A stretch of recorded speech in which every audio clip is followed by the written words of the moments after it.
সে আমার মুখে লাথি মেরে চলে গেল। আমার সারা দেহ দিয়ে আগুনের মতো গরম কি একটা ঠিকরে বেরুতে লাগলো।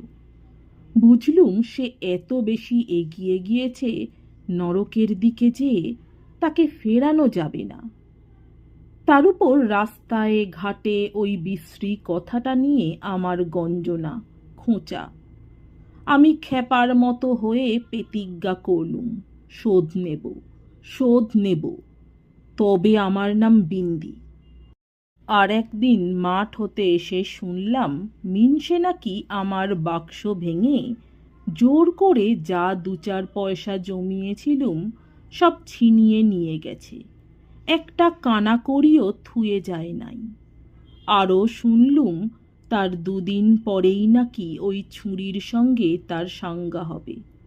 সব ঠিকঠাক হয়ে গেছে।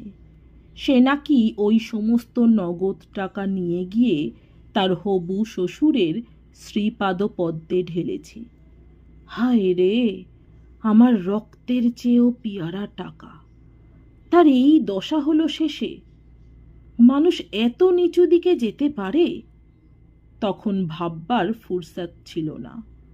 ওই 2 দিনের মধ্যেই যা করবার একটা করে নিতে হবে, তারপর আর সময় পাওয়া যাবে না।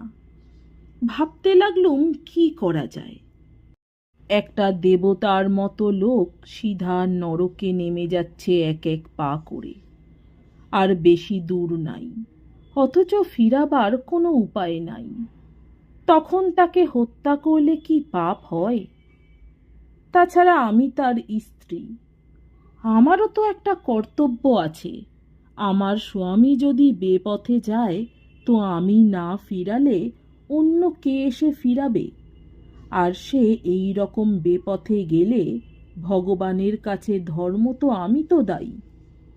ধরো আমি যদি তাকে এই সময়ে একেবারে শেষ করে ফেলি, তাহলে তার তো আর কোনো পাপ থাকবে না। যত পাপ হবে আমার, তা হোক। স্বামীর পাপ তার স্ত্রী নেবে না তো কি নেবে এসে শেওড়া গাছের ভূত? আমি মনকে শক্ত করে ফেললুম। হ্যাঁ, হত্যেই করব, যা থাকে কপালে। ভগবান, তুমি সাক্ষী রইলে। আমি আমার দেবতাকে নরকে যাবার আগে তাঁর জানটা তোমার পায়ে জবা ফুলের মতো উৎসুগ্গ করব। তুমি তার সব পাপ খণ্ডন করে আমাকে শুধু দুঃখ আর কষ্ট দাও, আমার তাই আনন্দ। সেদিন সাঁঝে